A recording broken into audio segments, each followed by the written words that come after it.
मंच पर उपस्थित पश्चिम बंगाल से विशेष रूप से हमारे निमंत्रण पर आए ग्राम विकास मंत्री दिलीप घोष जी, जिन्होंने भारतीय जनता पार्टी की पश्चिम बंगाल की संगठन की नींव अपने पसीने से वहां पर खड़ी की, ऐसे दिलीप घोष जी के लिए जरा जोरदार तालियां हम सब बजाएंगे।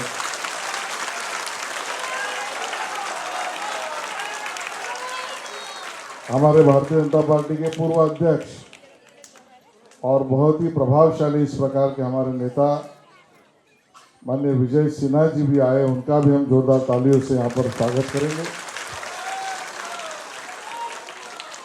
मुंबई भारतीय जनता पार्टी के तेज तर्रार युवा अध्यक्ष और जिन्होंने अपने कार्यशैली से मुंबई में भारतीय जनता पार्टी के काम को गति और बढ़ाई, ऐसे हमारे नेता अमित साटम जी, इनका भी मैं यहाँ स्वागत करता हूँ।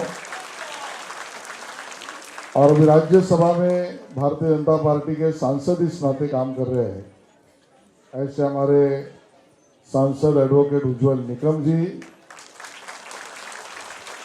और विशेष रूप से जिनका सम्मान हम यहाँ पर कर रहे हैं, ऐसे रामचंद्रन ताई, वीर माता और वीर माता नाड़े ताई, जरा जोरदार तालियों से उनको भी धन्यवाद हम सब लोग व्यक्त करेंगे।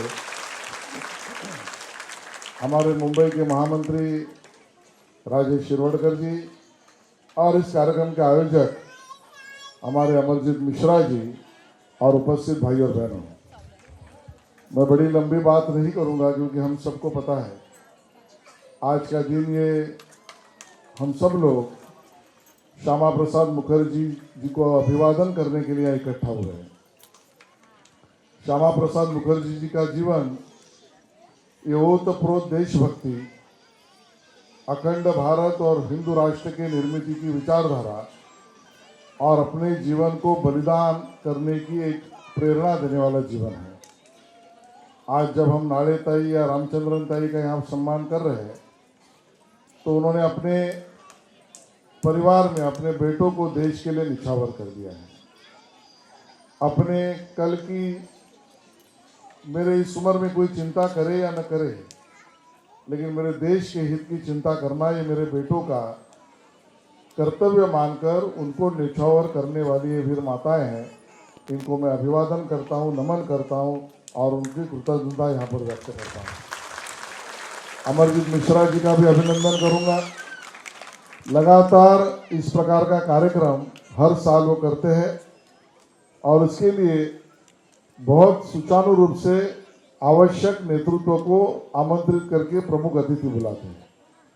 आज दिलीप घोष जी या सिन्हा जी, आप और आपने कार्यकर्ताओं के परिश्रम से पूरे देश के कार्यकर्ताओं में ऊर्जा निर्माण किया और उसका श्रेय ये माननीय नरेंद्र मोदी जी के नेतृत्व में चलने वाली पश्चिम बंगाल की भारतीय जनता पार्टी को सडल हंसते जाता है और आपका इसके लिए मैं धन्यवाद करता हूँ। ये पुरस्कार आप दोनों को देना ये स्वाभाविक भी है और योग्य भी है। वहां पर विचारधारा की लड़ाई लड़ते लड़ते भारत स्वतंत्र हुआ, तब भी श्यामा प्रसाद मुखर्जी जी ने बलिदान दिया और एक प्रकार से अपने जीवन को मेरा क्या होगा उससे ज्यादा मेरे विचारों का क्या होगा, देश हित के विचारों का क्या होगा, उसके लिए उनका जीवन समर्पित रहा है। युवा अवस्था में ही वाइस चांसलर बनने के बाद भी हिंदू हितरक्षक, बंगाली में रहने वाले बंगालियों के हितरक्षक के लिए और देश हित के कार्य के लिए उन्होंने पूरे देश भर का भ्रमण किया। ऐसा उदाहरण न मिलेगा कि जब कैबिनेट में मंत्री होने के बाद भी, नेहरू जी के उस कैबिनेट में मंत्री होते हुए भी मेरे देशवासियों के हित में अगर फैसला नहीं होता तो मैं मंत्री पद भी त्याग दूंगा। ये भूमिका लेने वाले नेतृत्व का नाम श्यामा प्रसाद मुखर्जी जी है। उन्होंने किया हुआ कार्य ये अमूल्य, इसका एक ही उदाहरण मैं दूंगा। आज जब बहुत सारे लोग एक फॉल्स नैरेटिव में भारतीय संविधान को लेकर और संविधान के बारे में एक प्रकार से नैरेटिव खड़ा करके अपनी रोटी सेकना चाहते हैं, उन लोगों को शायद न पता होगा कि जब पहला, उज्ज्वल निकम जी उसके विद्यार्थी है कॉन्स्टिट्यूशन के, पहला अमेंडमेंट कॉन्स्टिट्यूशन में, कॉन्स्टिट्यूशन आने के बाद 1.5 साल में ही पहला है, और उसमें अभिव्यक्ति स्वातंत्र के ऊपर और मर्यादा डालने का प्रस्ताव तब की कांग्रेस सरकार ने किया। वैसे नग्नता, अवमानिता, इस प्रकार के अलग अलग विषयों के लिए सरकार के पास यानी अलग अलग व्यवस्थाओं के पास अधिकार तो संविधान ने दिए ही थे, लेकिन अमेंडमेंट कांग्रेस ने किया कि इतर राष्ट्र के साथ संबंध, ऐसी एक अमेंडमेंट लाकर अभिव्यक्ति स्वातंत्र के बारे में आज जो चिल्लाते हैं उन कांग्रेस वालों को पता नहीं, उसी पे मर्यादा लाने का पहला अमेंडमेंट ये कांग्रेस के जमाने में हुआ।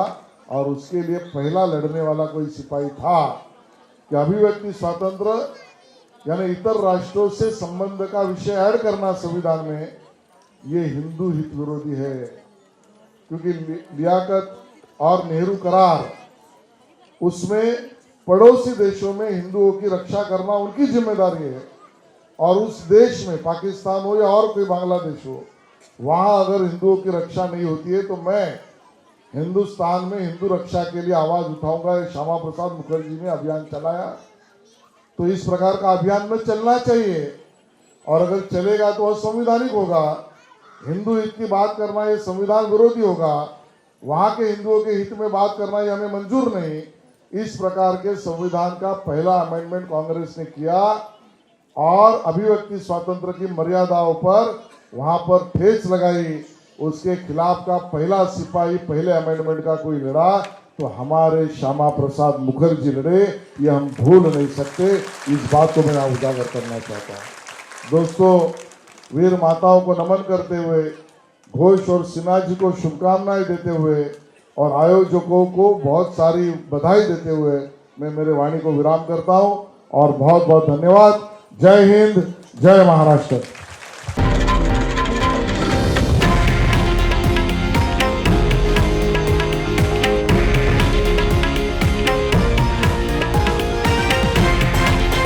हे आहे देशातील नंबर 1 न्यूज नेटवर्क आणि आपण पाहत आहात TV9 मराठी, एकमेव।